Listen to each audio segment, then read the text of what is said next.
ایک کہانی جیڑی بنتی ہے اندر پچھو بہت لوگوں کا کردار ہوندے جڑے مل کے ایک کہانی کریٹ کرن۔ ایک کامیاب انسان بننے واسطے بہت لوگوں کا سپورٹ ہوندے، والدین دا، استادیں دا، دوستیں دا۔ ہی سپورٹ نال ایک کامیاب ایک اچھا انسان بندا جن دی عزت ہندی۔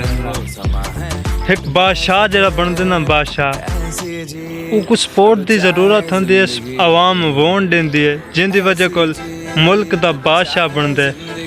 عام انسان ہوندے محنت کریں دے جڑے اعتبار کرن امید رکھن کہ سارے ملک دی حفاظت کرے سی، ساری عوام دی خدمت کرے سی، تا ہی اعتماد دے کو ووٹ دیتا ویندے۔ اچھا میں محنت کریں دا پیاں لیکن محنت میں دی کم ہے، تھوڑی سب دوستوں دی میرے سپورٹ دی ضرورت ہے۔ تساں سپورٹ کرے سو تو میں اپنے یوٹیوب چینل ولاگ تے کامیاب تھی سا کہ تساں بکریاں دے دے پے وے، اے بکریاں اتنا زیادہ یکدم نہیں تھیاں، ایک دیئے نہیں تھیاں، انہوں تے محنت تھی ہے، بہت عرصہ ٹائم لگے، آج یہ دے دے پہ وے ماشاءاللہ اتنی تعداد تھی گئے۔ سب دوستان دی میرے نال سپورٹ ہو سی، انشاءاللہ میں ہی ایک دن یوٹیوب دے کامیاب تھی سا۔ کامیابی دے پچھو سب تھوڑے دوستان دا ہاتھ ہو سی۔ میں اپنے علاقے دی خوبصورتی دکھے سا تو سہی میرا دل کہنا ترے سو تو میں سپورٹ کرے سو۔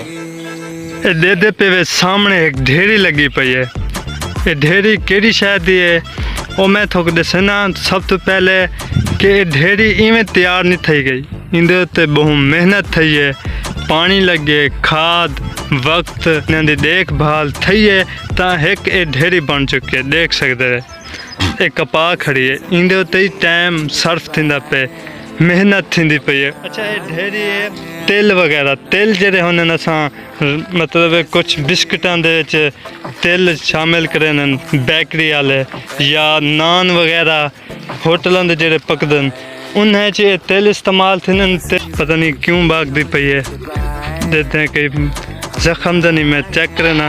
یہ دیکھو یہ سنگ تروٹ گئے بکری دا، آپا تے لڑین، وڈی بکری مارے سی جن دی وجہ کول سنگ بکری دا ٹوٹ گئے، دیکھ سکتے وے۔ اے دے دے پہ وے اتھوں سنگ ٹوٹے بکری دا لے لیے، مکھی تنگ کریں دی پئی۔ اے دیکھو تلان دی ڈھیری لگی پئی ہے جڑے میرے فیوریٹ ہیں، انہاں دا تلان دا ذائقہ اتنا خوبصورت ہوندے، تلا دے میں یکی کھا ونجا۔ چاچو آدھے زیادہ نہ کھادا کر کیونکہ گرم تھی نا، میں کھانا میں کو بہت اچھے لگتے ہیں، لیکن چھوٹا ہمیں چاچو رہے دے نا میں چوری چوری کھا وینا، پوچھ کے تو چاچو آدھے کھا کے تو کر جڑے والے تک بھوک لگی لیکن زیادہ نہیں کھانا، گرم ہونا۔ اچھا وہ دیکھو آج کار آئی ودی ہے یار، پتہ نہیں کیندی کار ہے، میں اتنا بیٹھا ہمیں یہ دیکھو سامنے کار میں دی پئی ہے، ایک دن میں ہی میں کار گھنسا لیکن وہ تھوڑی سپورٹ ہو سی تو میں یوٹیوب دے انشاءاللہ کامیاب تھی سا۔